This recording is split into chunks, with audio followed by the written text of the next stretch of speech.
Is that we've already seen vote tallying happening from last week. So already the regime has been preparing the tallies of how many votes are coming out of polling stations. That's one. The second is just to expand on what was said around the voter registrar. We are seeing not only deceased people on the voter registrar, but also babies and children, that some of them have multiple voting numbers. The third I wanted to further emphasize, which we already touched upon, was the closure of CSOs and NGOs. And I'm sure that's already crossed your awareness. But we touched upon organizations like Chapter 4 and the National Coalition of Human Rights Defenders, the organizations that have been given an immediate closure notice. Are organizations that could not be more important at this time. It is the network of legal rapid response that convenes legal advocates across the country. It's human rights defender organizations. It's any organizations that are standing up for and are ready to represent, safeguard, and protect the people at this time. So they have demobilized and incapacitated any network of legal representation, and you could see already over 740 people who are detained and missing. So it's very targeted to make sure the people will be oppressed in darkness with no representation, and they've frozen bank assets and everything else for those organizations to make sure there's no work that can be done. Now, just for context, in the 2021 election, the same thing happened, and any civil society who was involved in any civic or electoral work, their licenses were revoked. They were deregistered. Some of which have still not gotten back the permission to operate to date. Some of which got it back 2 years later. So I think, and finally, but this is a good transition to why we're presenting this research on their behalf. Finally, as per the press pack we'll be providing, we're seeing a very, very high military presence all throughout the rural areas and the CBD. There's a couple of videos that we've put in, one which is in a rural part of Uganda, and someone is driving past a walking line. I would estimate of 300 to 400 soldiers walking down a rural path. So that's the number of soldiers and military and security forces that are being deployed in rural areas, whereas in CBD, we're seeing tankers, soldiers, lines of soldiers. So there's a lot of intimidation, and it looks like Uganda is preparing for a full-blown war against its citizens rather than an election. So with that in mind, there is some research that's been conducted over November and December 2025 regarding, it's a citizens poll that looks a little bit into their civic interests at this time. Based on the heightened security and the challenge of even carrying out any poll that's not regime sponsored, they were unable to release this research themselves. And so it's been done by more than 10 organizations who have put this together. You'll see there's a lot of questions that my colleague Ernest will be presenting.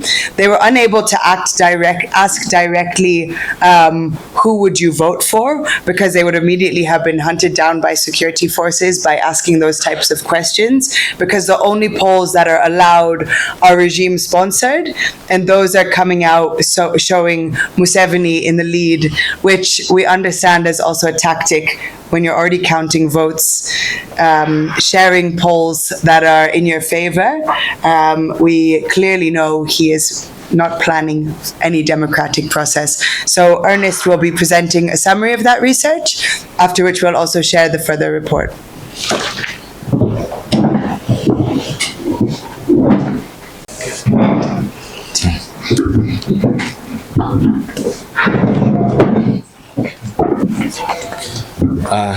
Thank you, members of Fourth Estate. My name is Ernest Cornell from the Kenya Human Rights Commission.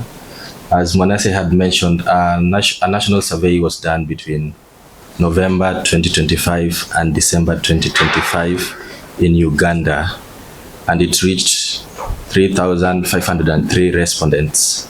This survey targeted all the regions, all the 15 regions of Uganda, 97 districts, and 1,613 villages. The survey was done towards the election so that we could get accurate results as possible. Of those who were surveyed, 88% said that they have participated in previous elections, and 95% said they had planned to vote tomorrow.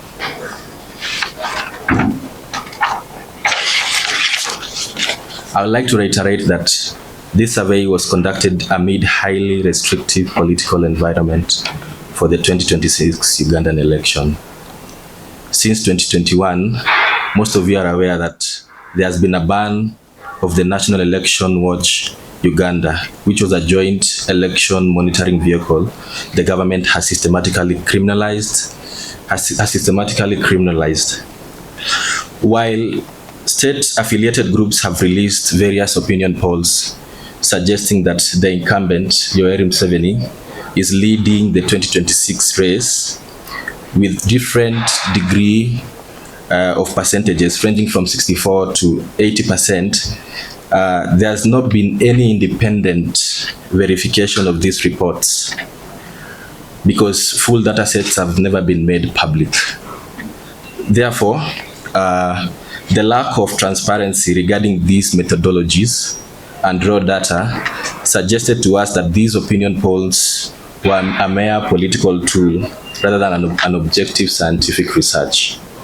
In contrast, these survey findings that we're presenting today provides a rare independent account of the 2026 electoral landscape, produced under conditions where traditional democracy work has become nearly impossible.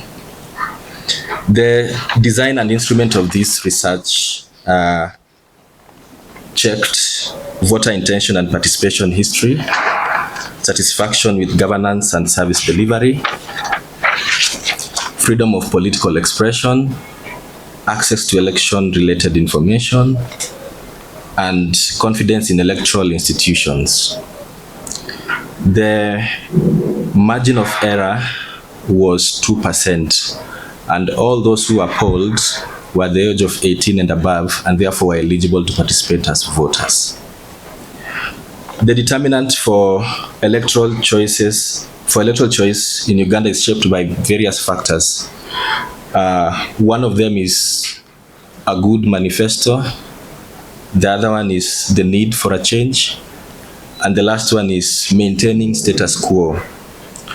Of those who were polled, only 19%, and I repeat, only 19% said that they wanted to maintain a status quo. However, majority at 40% said that they needed a change. For those who said that their decision to decide who is the next president of Uganda based on good manifesto were 41%. However, when pressed further, these respondents tend to lean towards those who deserve a change at the presidency level.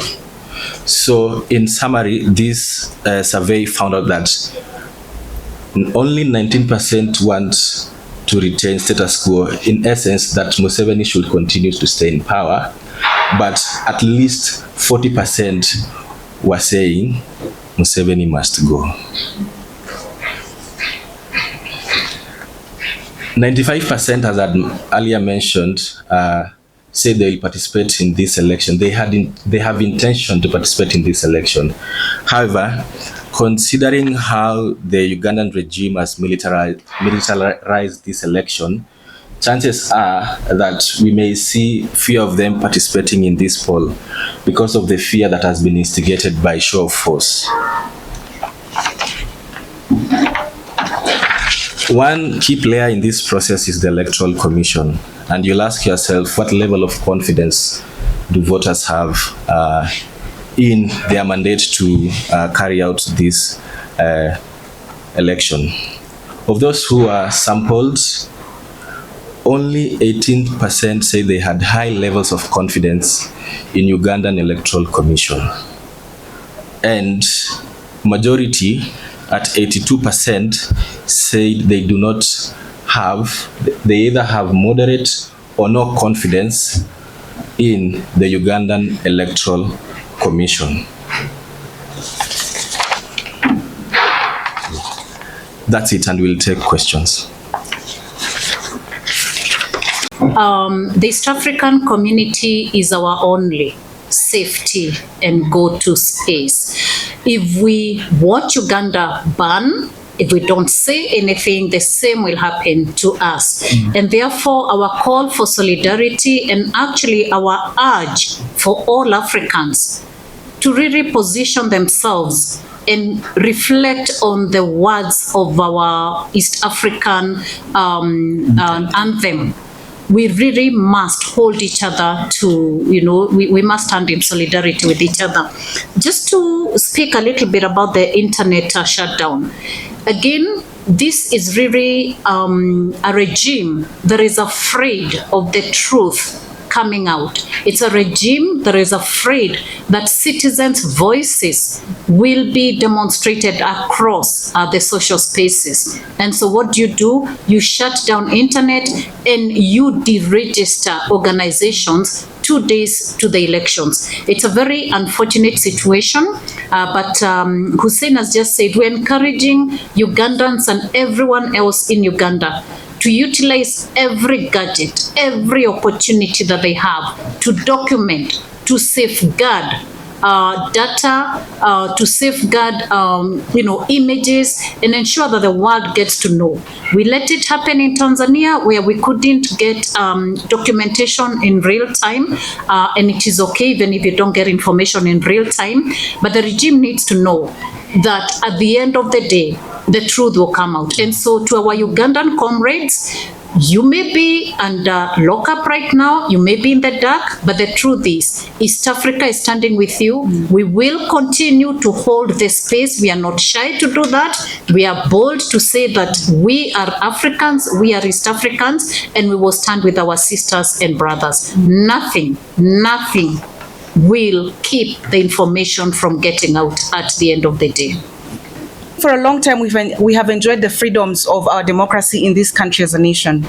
We have provided a safe haven for our neighboring countries when they have been in distress. This is where Burundians, Rwandans, Tanzanians, Ugandans, Congolese have come to find refuge. So it is critical that we as a nation, as Kenyans, continue to defend that democracy. So are we a safe haven? Yes, we are, but we've seen in the recent past where the president and the government has let other people be abducted from this country. And so this may be, if we do not continue to defend this space, if we don't continue to stand together and protect them, because these people are our neighbors. We have Burundians, Tanzanians, we have all of them, we know them, and even where they live, and they are among us. We are one. So we have to continue defending them and protecting them. And that's why I think, as Hussein said, we have got to keep standing together kwa sababu jumuiya ni yetu. We are an East African community, and I'm afraid to say we could be the last standing depending with what happens tomorrow. So we've got to be careful and still invite them and still protect them, because if Kenya falls, then where will anyone run to? Yeah. To my brother's concern here on voter turnout and apathy and fear.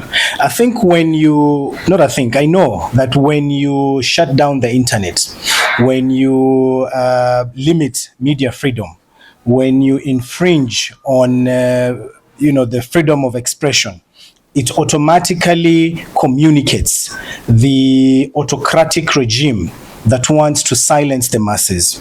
While we have boots on the ground, while we have partners as we speak who are monitoring the situation in that country, what we know for sure is that the over-militarization of these elections is already sending fears to a large percentage of the population. So our fear is that the turnout will be low because of the apathy, people who believe that the outcome is already predetermined, but two, because of the hundreds of military personnel on the streets in Kampala, in the rural areas, is already sending fear amongst the population on